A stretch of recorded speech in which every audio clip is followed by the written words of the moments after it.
오늘 말씀의 제목은 하나님은 합당한 만큼 주신다. 하나님은 합당한 만큼 주신다. 하나님께서 우리 각 사람들에게 합당한 것을 합당한 만큼 주셨습니다. 내가 가진 건강, 물질, 인간관계 모두 하나님이 그 사람에게 필요한 만큼 주셨다는 겁니다. 지금 여기 평직원들 계실 것입니다. 갑자기 내가 이 회사의 사장이 되면 좋겠죠. 그런데요, 그렇게 되면은 조직도 불행해지고요, 나도 힘들어질 수 있다는 겁니다. 그리고 왜냐? 하나님께서는 준비 안 된 상태에게 어떤 것들을 주면은요, 그 사람이 그걸 감당하지 못하는 겁니다. 여러분, 세상에 꼭 좋은 것 있다고 그게 큰 행복을 줍니까? 제가 예전에도 말씀드렸지만은 좋고 비싼 거는 거기에 대해서 그 관리하는 그 대가들이 있는 거예요. 대가들. 차가 많은 사람들은 그 차를 관리할 대가들, 또 어떤 뭐 비싼 뭐가 있으면 그걸 관리할 대가들이 필요하다는 거예요. 그래서 예수님께서는 너무 좋은 것들 나한테 안 주는 이유가 이것 때문에 어떻게 보면 내가 그 쓸데없는 데다 그 시간을 투자하고 거기에 매여 있을까 봐 그렇게 된다는 겁니다. 사람이 불행해지는 이유 중에 하나가 비교 의식 아니겠습니까? 사람은 다른 사람과 비교해서, 다른 직장과 비교해서 이 불만족을 갖거든요. 인간은 어떻게 참 묘합니다. 불만이 있어요. 불평이 있습니다. 또 분노가 있다는 거예요. 근데 디모데전서 4장 4절에 이런 말씀이 있죠. 하나님께서 지으신 모든 것이 선함에 감사함으로 받으면 버릴 것이 없나니. 여러분, 잘 생각해 보면요, 하나님께서 굉장히 나에게 많은 것들을 주셨습니다. 그런데 인간은요, 감사가 사라졌다는 거예요. 뭐 죄, 원죄 때문에 그러겠죠. 그 뿌리 깊게 이 의식 속에 감사보다는 불평이 있다는 겁니다. 안타까운 게 몇 년 전 조사, 지금은 좀 많이 바뀌었는지 모르겠는데 한국 대학생들에게 다시 국적을 선택할 수 있다면 어느 나라로 태어나겠습니까? 그런데 반 이상이 우리나라가 아니었어요. 이민 가겠다. 굉장히 많은 학생들. 지금 많이 몇 년 전 조사니까. 그런데 여러분, 가만 생각해 보면은 어떻게 보면은 하나님께서 저희 나라와 여러 가지 부분에서 굉장히 주신 게 많거든요.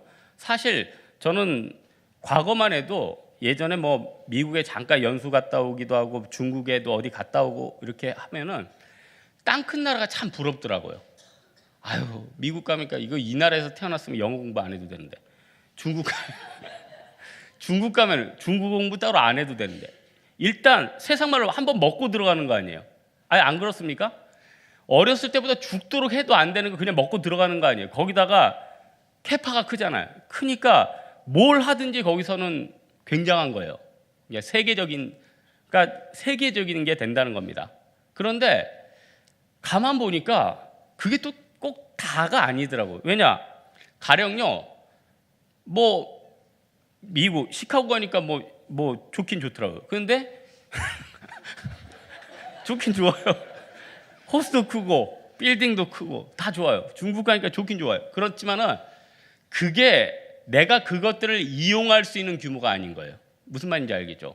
그러니까 가령 저희는요, 운동할 때 뭐 한강에 나가서 자전거도 타고 한강에 나가서 달리기도 하고 남산에 올라가기도 하고 북한산에 올라가기도 하고 뭐 맛집 찾아서 뭐 수도권에 나가기도 하고 이게 코스가 되잖아요. 그래서 좀 활달한 사람은 뭐 대전 갔다가 뭐 충남 갔다가 부산 갔다가 찍고 오기도 하고.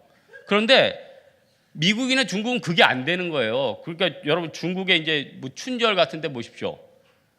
타고 그냥 일주일 동안 가는 거예요. 일주일 동안 가서 찍고 오는 거예요. 그리고 그 서민들은 경제적으로 힘드니까 오토바이에다가 가족들 싣고 거기 내려간단 말이에요. 그게 무슨 고생입니까?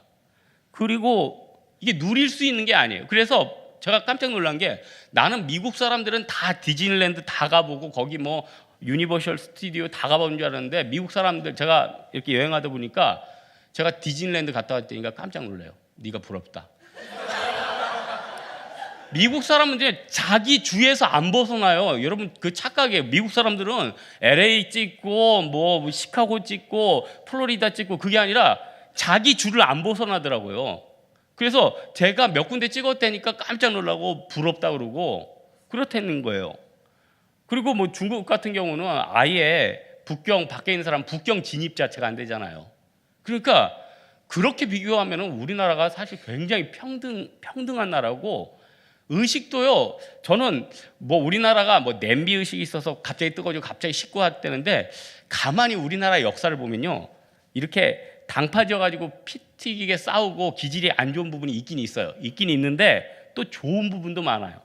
가령 다산 정약용 그분들 이렇게 그 원리 보면은 왜 베트남의 전설적인 지도자인 호치민이 그의 저서 목민심서를 그 나라 교과서처럼 여기고 배우려고 했는지 이해가 가요. 제가 몇 달 전에 전 목사님하고 이 정약용 생가를 방문했거든요. 그 방문했는데 그 조합면에 있어요.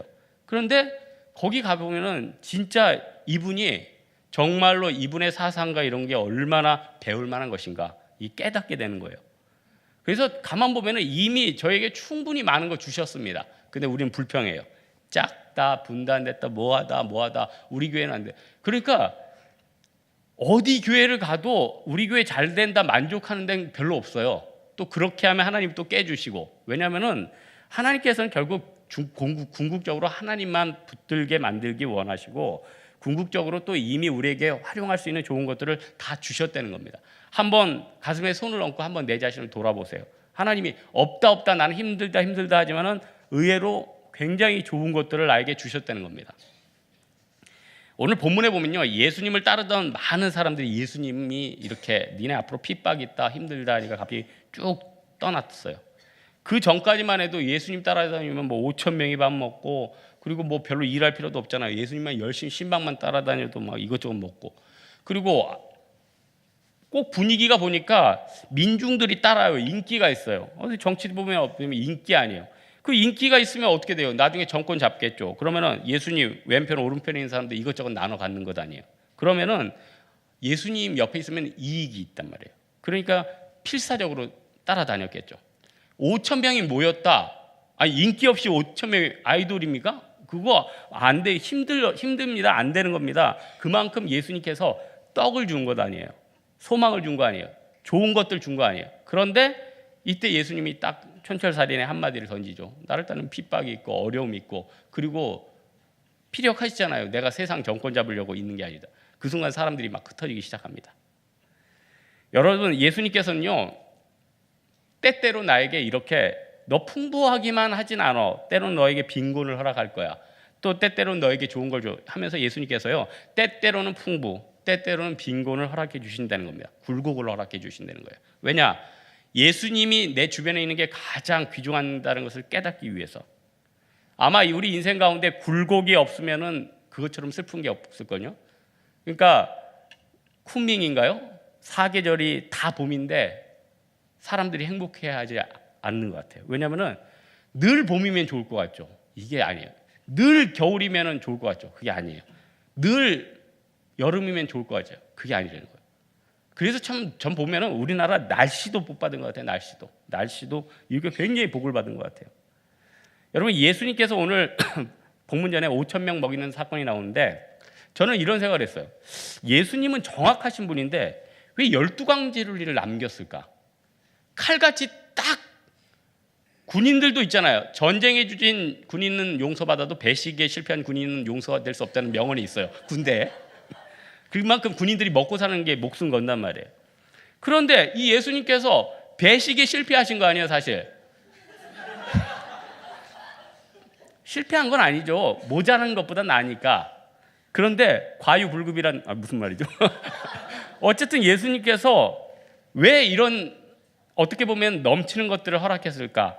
예수님께서는 충분히 이 세상에 풍족하게 주시는 분이라는 거예요. 그 지구만 생각하지 우주부터 생각해 보세요. 저는 지구랑 달, 태양 정도 만드시지. 뭐 은하계, 왜 이렇게 쓸데없는 걸 많이 만드셨을까? 그런 생각 여러분 안 했어요? 우리 적당히 광어나 몇 개 있으면 되지. 뭐 지하 수천 미터에 가진 무슨 보도 듣도 못한 플랑크톤부터 시작해가지고 쓸데없이 왜 만들었을까? 바퀴벌레는 도대체 왜 만드신 거예요? 파리는, 모기는, 이런 거 왜 마셨을까? 왜 만드셨을까? 풍부. 예수님이 얼마나 풍부한 분이라는 걸 만천에 보여주시는 거예요. 그러니까 예수님과 하나님의 스케일은요, 여러분하고 틀려요. 그래서 예수님이 네 믿음이 크도다 하는 거는 얼마나 다들 믿음이 없으면은 그 사람을 보고 그것 하나 가지고 네 믿음이 크도다 이렇게 얘기했겠어요. 예수님은 충분하시고 풍족하신 분이라는 거예요. 그래서 너무 작은 걸로 구하지 마십시오. 진짜 크게 구하시고, 그리고 예수님께서 정말 이 세상에 어떤 사람도 줄 수 없는 영원한 기쁨을 준다. 이걸 우리에게 깨닫게 우리 주님께서 굴곡을 허락해 주신다는 거예요. 지금 선거 기간인데 요즘은 그래도 진짜 과거보다는 공명선거가 됐고요. 옛날하고는 진짜 많이 틀려졌죠. 그러니까 진짜로 옛날 같은 경우에는 이 진짜 선거에 당선되면은 그 열심히 도와준 사람, 그 정치하는 사람들이 뭐 지금도 그러겠지만 취업도 알아봐주고 또 경제적으로도 뭐 정보도 주고 풀리게 해주고 여러 가지가 있잖아요. 근데 예수님께서 이런 좋은 것들만 나열해 가지고 사람들이 나를 따른다면 그 안에 진짜 믿음이 무엇이냐? 뭐 모르는 거 아니에요. 여러분이 고난 없이 맨날 좋은 일만 있으면은 그 사람의 믿음이 어떤지 어떻게 알겠어요? 그러니까 하나님께서 고난을 통해서 네 믿음은 요만큼이다 우리에게 보여주신다는 거예요. 보여주신다는 거. 여러분 세상에 아무리 좋은 것도 시간 지나면은 다 밋밋해져요. 밋밋해져요. 하지만요 예수님께서 기쁨 주면은 예수님이 주시는 그 느낌은요 계속 변하지 않는다는 거예요. 예수님께서는 주변 따라다니는 사람들 분명히 알았어요. 얘는 이익 때문에 따라다니는 사람이다. 얘는 나를 진짜 사랑해서 따라다니는 사람이다. 그러니까 예수님께서 이렇게 얘기를 하잖아요. 예수님께서 이 바닥에 있는 걸 얘기를 하시잖아요. 여러분 우리 주님 앞에서 다시 한번 남들이 보는 의식이 아니라 정말 주님을 사랑하는 그 마음으로 하나님 앞에 나아가야 된다는 겁니다. 그래서 우리 예수님께서는 풍부할 때 특별히 나를 잘 보실 것 같아요. 풍부할 때 얘가 요거 풍부하면은 진짜 믿음 가지고 쓰는가, 조금 주니까 그냥 거기서 만족하고 안주하고 하면은 더 못 주죠. 왜냐하면 그게 얘를 죽이는 거니까. 뭐 조금 하려면은 뭐 절제가 안 되는 사람들 안 주죠. 왜냐하면 그 절제 못하면 죽으니까. 여러분 생각해 보세요. 하나님이 이것저것 다 줬는데 그걸 절제 못하면 그건 끝이에요. 여러분 건강도 그렇고 신앙도 그렇고 절제도 그렇고 하나님께서 적당한 만큼 누릴 때 가장 건강함을 주신다는 겁니다. 풍부에 처하든 빈곤에 처하든 우리 예수님 가장 귀하고 그 안에서 영적인 기쁨을 발견해야 된다는 거예요. 그래서 이런 선택 가운데서 우리가 하나님을 기쁘시게 하는 방법이 있어요. 이걸 하나님을 통해서 이걸 기쁘시게 하면은 정말 우리 주님께서 나에게 많은 거 부어주실 것 같아요. 베드로가 68절에 멋진 고백을 했어요.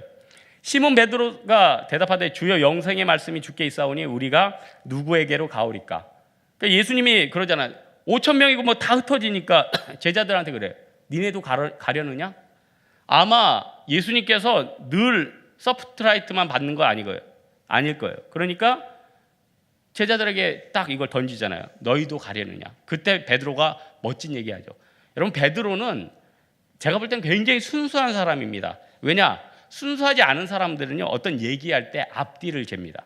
그래서 저는요 베드로가 예수님 부인한 거 그렇게 나쁘게 생각하지 않아요. 아이고 이상한데? 좋게도 생각하지 않지만은 그 사람 자체는 귀중한 거예요. 그러니까 예수님 부인한 건 죽을 죄인데 그 사람 자체는 순수한 거예요. 가령 여러분 서양하고 우리나라 경찰들 이렇게 조서받을 때 차이가 있다고 하죠. 우리나라 사람들은 막 흥분해가지고 막 얘기하는 사람보다는 조리 있게 딱 얘기하는 사람을 더 높이 평가해요. 아, 이 사람은 신사적이고 이 사람이 말이 맞을 것 같다. 외국 형사들은요 막 말을 빨리 하고 흥분해서 얘기하는 사람을 더 높이 쳐준대. 왜냐? 이 사람은 팩트에 근거해서 말을 하기 때문에 빨리 얘기를 하지만 천천히 조리 있게 하는 사람들은 앞뒤를 재가면서 얘기를 한다는 거예요. 그러니까 그런 마음에 봤을 때 가룟 유다는요 말할 때 굉장히 돈 계산하는 사람이니까 얼마나 치밀하겠어요. 앞뒤 거짓말할 때도 탁탁 맞춰서 한다고요. 그래서요 진짜 머리 좋은 사람들은요 자기가 하는 거짓말까지 계산하면서 해요. 무슨 말인지 알겠죠? 하지만 근데 문제는 뭐냐면 머리도 나쁜데 거짓말하면서 이 사람은 완전히 죽는 거고. 하지만 시몬 베드로는 진실하면서 제대로 얘기를 했다는 거예요. 그래서 이 말이 예수님의 마음에 분명히 감동을 일으켰다는 겁니다.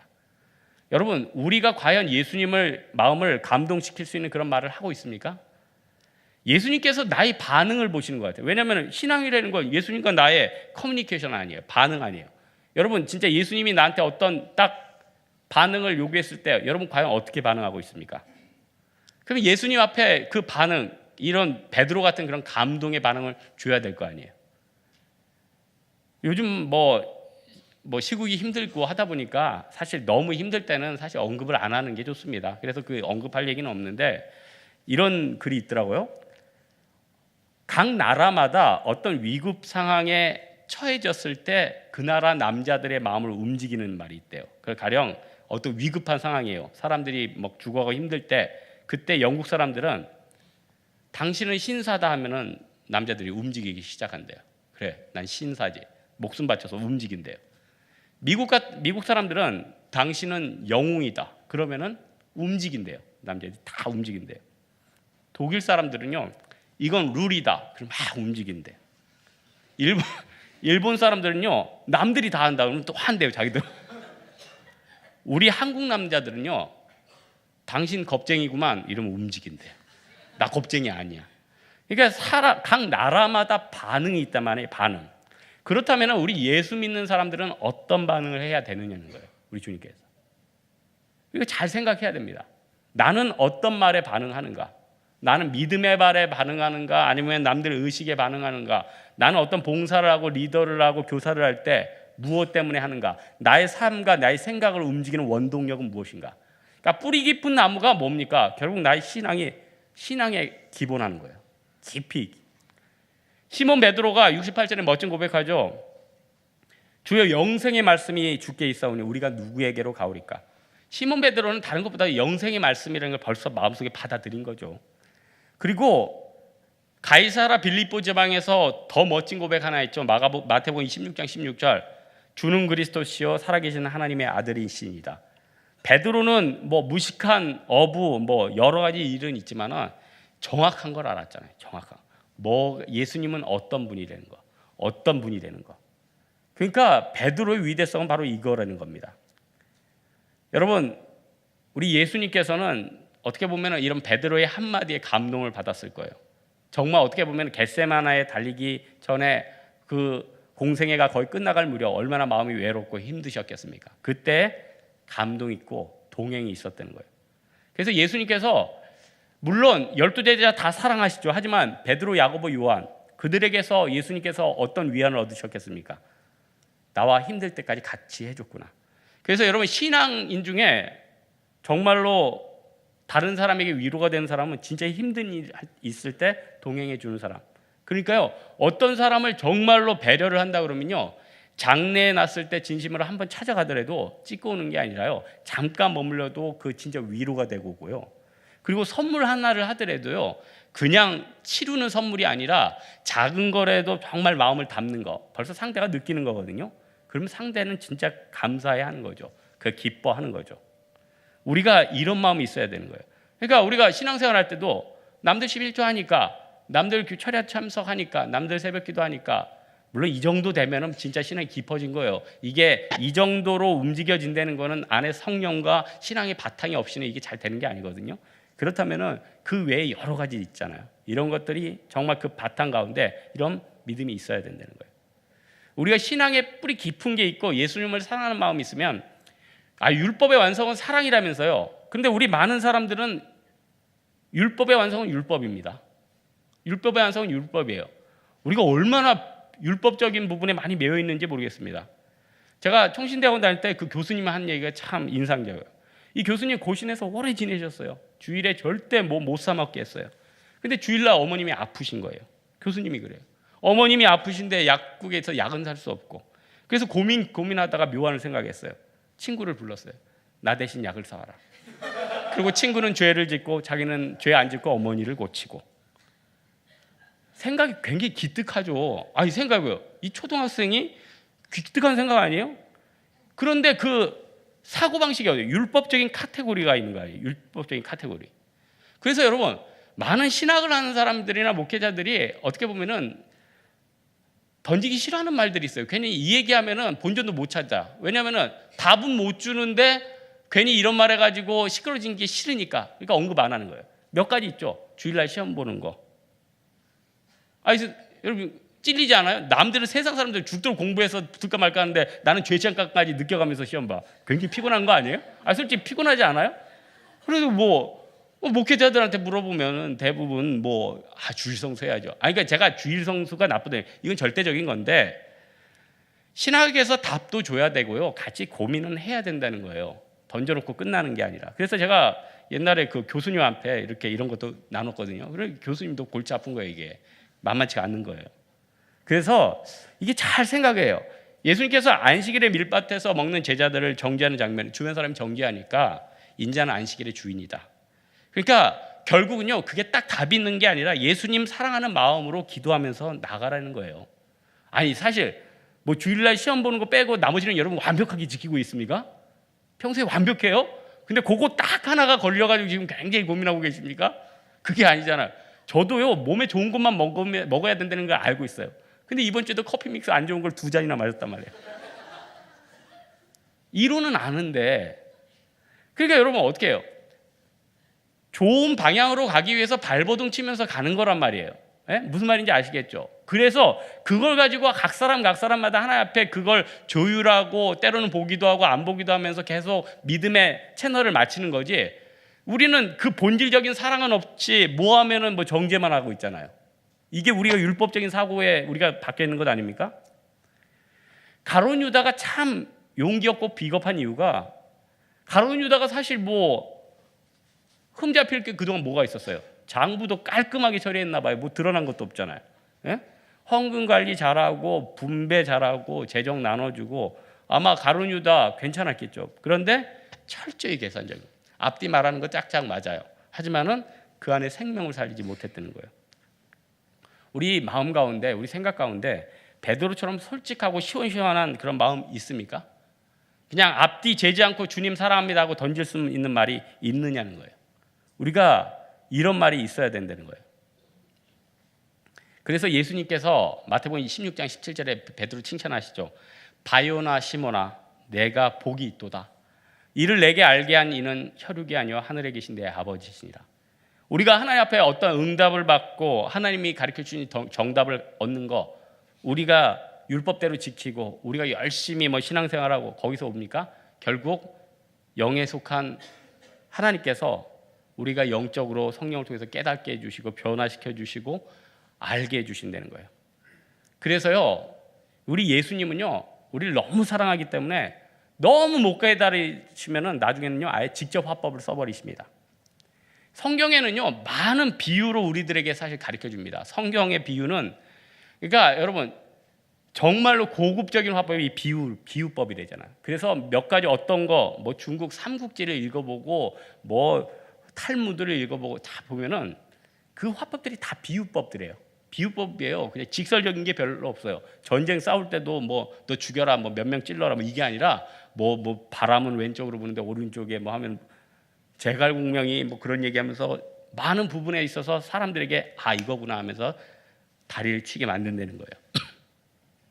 예수님께서 마가복음 4장 33절 34절에 이러한 많은 비유로 그들을 가르치실 때 비유가 아니면 말씀하지 아니하시고, 예수님께서요 너무 귀중한 말씀이니까 비유를 해주셨어요. 왜 비유를 해주셨을까? 반응은 좀 느린 것 같지만 깊이 생각하라는 거예요. 비유를 통해서 더 많은 것들을 품게 되는 거예요. 너 요거 잘못됐어 안 돼 하면은 그걸로 그거 하나로 끝났는데 그 비유를 통해서 다른 게 다 깨닫게 되는 거예요. 그래서 제가 금방 삼국지 얘기도 했지만 왜 인생이 있어서 삼국지를 한 10번 읽으면 인생을 깨닫게 된다.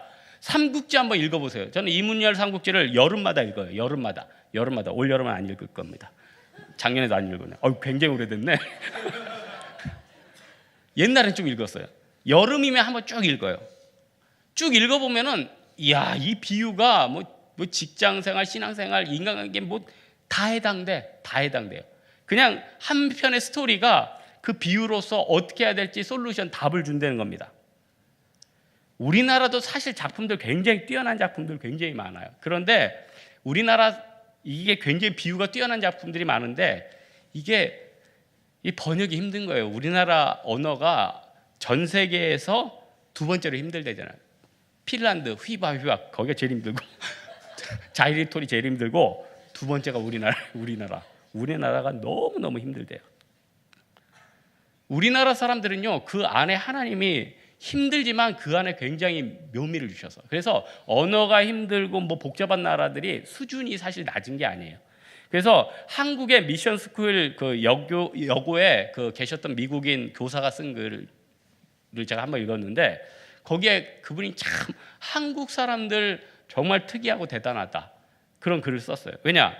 자기가 그 여고의 그 교무실에 있었는데 여자 선생님들이 쉬는 시간에 이제 점심 시간인가요?